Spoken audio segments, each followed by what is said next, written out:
I know we've all seen it, it's one of the most famous scenes in the entire Lord of the Rings trilogy, but if you watch closely, Gandalf doesn't try very hard to pull himself up.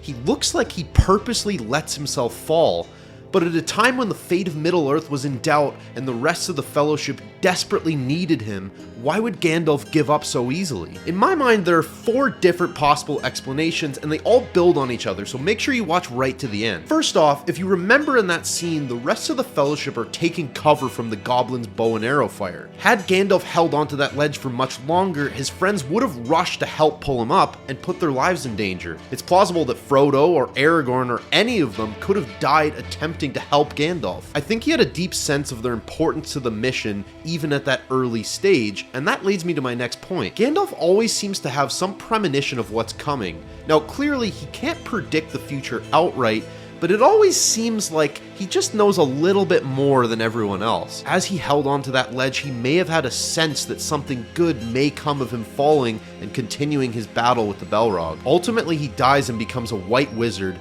after he kills the enemy, and honestly, you could make the argument that the mission would have failed had it not been for his improved power, and that wouldn't have happened if he hadn't fallen. On a more practical level, Gandalf knew that he couldn't risk leaving the Balrog alive.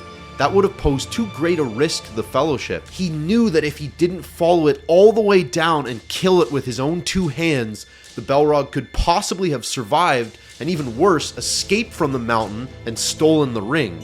That's a pretty scary thought, but I think the next reason could have been the biggest and most important of all. Gandalf had a habit of disappearing at the most inopportune times, only to reappear just in the nick of time. But we do know that characters are always better off having to figure things out for themselves. Perhaps he wanted to give the other members of the Fellowship, particularly Frodo, a chance to grow in his absence. Gandalf seems to be really big on character development. Even going back to the Hobbit, you can see he's deeply concerned with Bilbo's improvement. That's probably the main reason he even approached Bilbo in the first place. It's kind of like when you're parenting a young child or even managing a team of employees. You need to provide knowledge and wisdom at the right times, but you don't want to do everything for them or you'll stunt their development. And looking at this question on a larger scale, and if you're of a religious persuasion, maybe that's the same reason that God doesn't make himself as evident as he could. That's it for today, guys. Thanks so much for watching. Make sure you give the video a thumbs up and subscribe for new videos every week.